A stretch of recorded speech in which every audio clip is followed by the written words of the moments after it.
Before first pitch, do the Boot Scoop Boogie at a pregame concert in Budweiser Terrace featuring the Rough Riders. It's a home run hit of baseball and country music. Get your tickets now at cardinals.com/theme. This is Andre Palante. Get your tickets now at cardinals.com.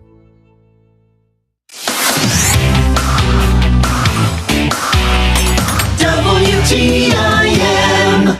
You're listening to the WTIM Morning Show on your information station, and the show is sponsored by People's Bank and Trust, where they put people first. I'm your host, Reed Kamai, and our next guests this morning come from the Christian County Health Department, and I have two guests in studio with me, and I'll introduce each of them for you one at a time so you can put a voice to a name. On my right is the Lead and Vector Inspector, one of my favorite titles, at the Christian County Health Department, Ryan Bauscher. Ryan, welcome into you. Thank you. Yes, and over on my left, we have a registered nurse at the Christian County Health Department, Katie Beck. Katie, welcome to you. Thank you. Yeah, and it's your first time on, actually, for some time, and we're going to hear from you a little bit later in the show. Ryan, we're going to start with you because the summer is going on, and West Nile virus is something that I know you folks have talked about before. We actually just recently had in one of our news cycles a discovery of it in Montgomery County as well. Focusing in on Christian County now, because that, of course, is where you folks are at. Talk about what we're seeing in terms of West Nile virus this summer. So unfortunately, West Nile is on the rise. We have had 2 positives recently within the last 3 weeks. One was at Lake Taylorville, and the other was at the park in Morrisonville. So if you're in those areas, just make sure you're taking the proper precautions, just avoiding going outdoors in the noon time hours, and then just making sure that you're wearing insect repellent anytime you're outdoors. Yeah, you mentioned, avoiding going outside in the noon hours.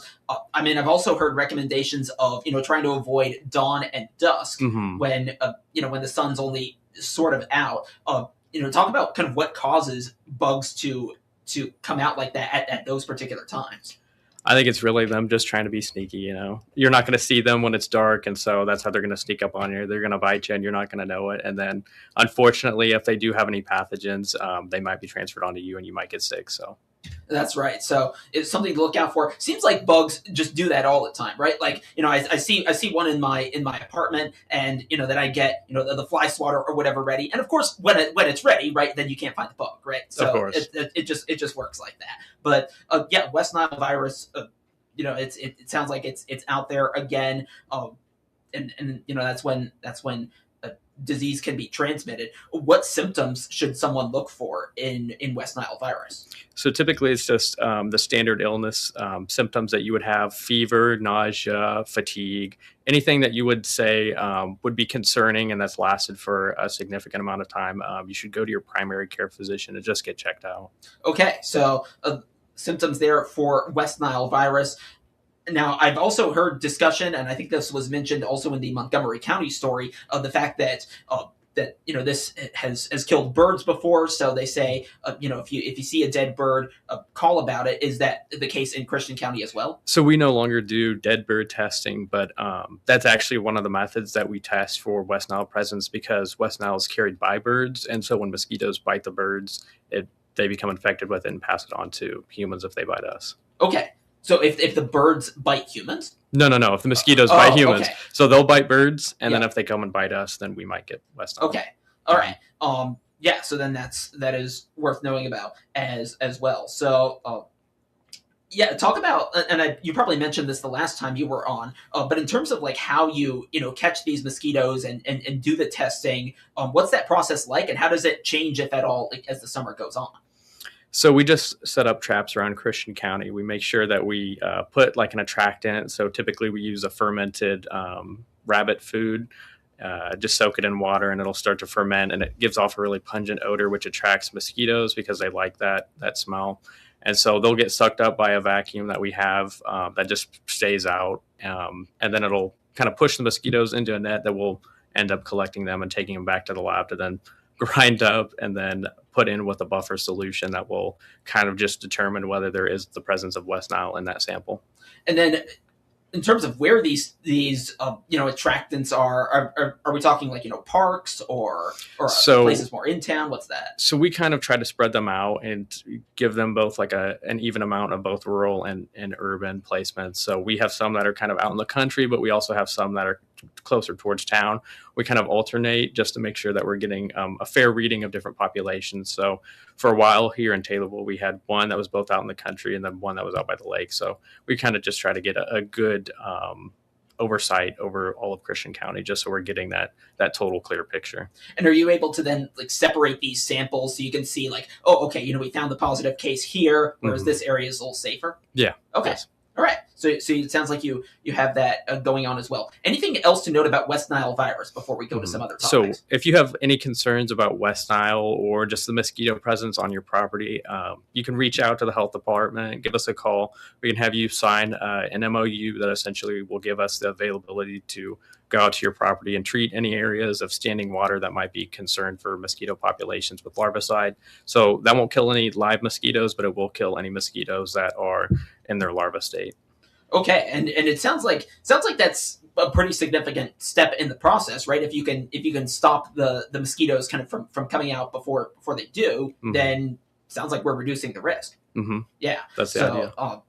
And I know that another big recommendation has been to try to get rid of those standing water spots, and then it sounds like your larvicide treatment at least gets rid of the breeding that's happening, if not necessarily the standing water itself. Yeah, so if you have like standing water in like a flower pot or a bird bath, you can dump that out. But if it's like your ditches aren't draining or you happen to have a pond that's on the smaller side, we'll come out and we can treat that for you.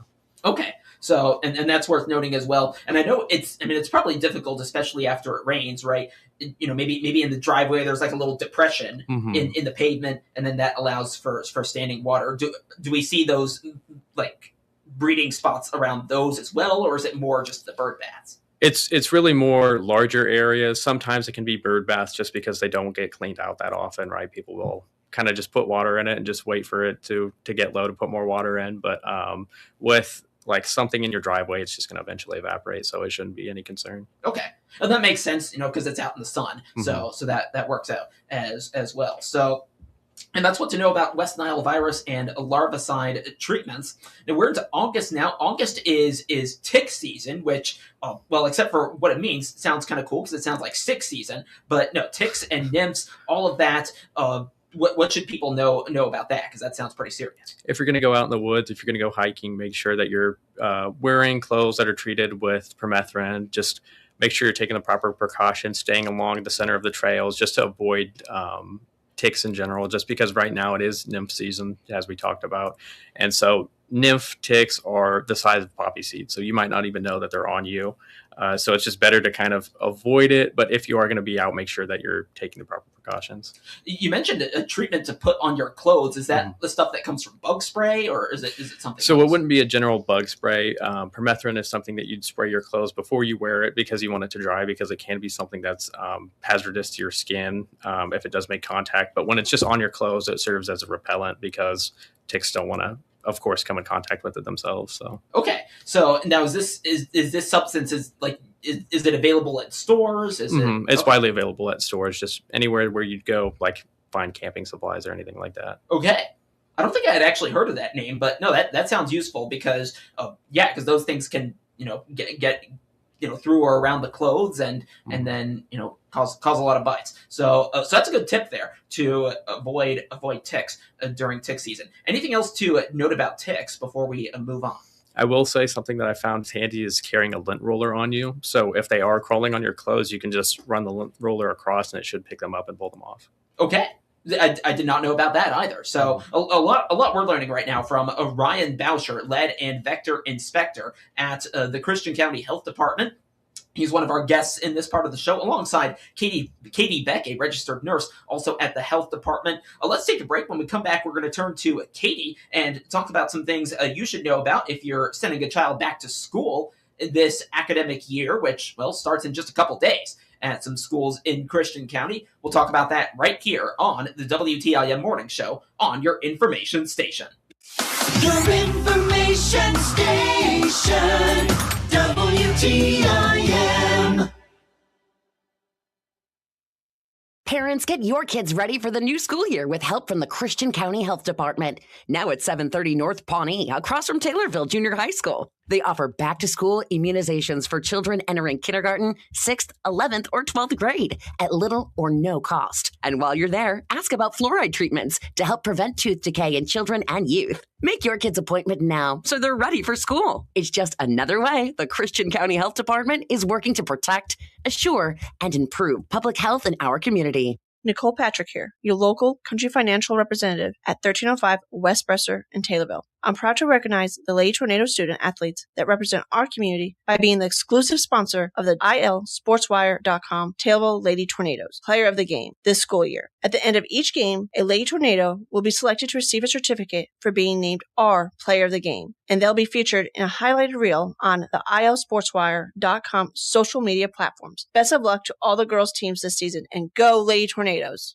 Get ready for the Hart Media Group Summer Scramble. Join us on August 14th for a day of fun on the course. Don't wait. Spots are limited. Register your team today at TaylorvilleDailyNews.com. Thanks to our wonderful sponsors, especially First National Bank, the Quality Bank in Pana, Assumption, Taylorville, Blue Mound, and Decatur. FDIC insured. We'll see you there. This is Dwayne Wheeler, the police chief of the city of Taylorville. As a law enforcement officer, I've seen the impact that depression and suicide have on many people. Many times, those contemplating suicide endure considerable suffering and distress. But there is help. If you feel depressed or lonely, there are many resources to help you. You can call a trusted relative, friend, or minister, or call the Suicide Prevention Lifeline at 1-800-273-TALK. That is 1-800-273-TALK. All of us are here to help you. Thank you. Finding the right employees can be a real challenge these days, whether you're hiring full-time or part-time. That's where the regional radio stations come in. We're here to help you connect with the qualified candidates you need. Check out IllinoisJobPost.com. That's IllinoisJobPost.com. It's part of our comprehensive radio and internet employment campaign designed to get your job openings noticed. For details, just reach out to your account manager. Put the power of radio and the internet to work for you at IllinoisJobPost.com. Hi, this is Blaine Smith, Executive Director of Heartland CASA. Every child deserves someone who shows up. To learn more about becoming a CASA volunteer advocate and how you can make a difference for children in our community, click on our ad at TaylorvilleDailyNews.com. Here's Dr. Pavi Gill from Springfield Clinic, Taylorville. Lifestyle medicine is about motivating you to improve your quality of life by changing habits and behaviors. Find out more by clicking Dr. Gill's icon at TaylorvilleDailyNews.com.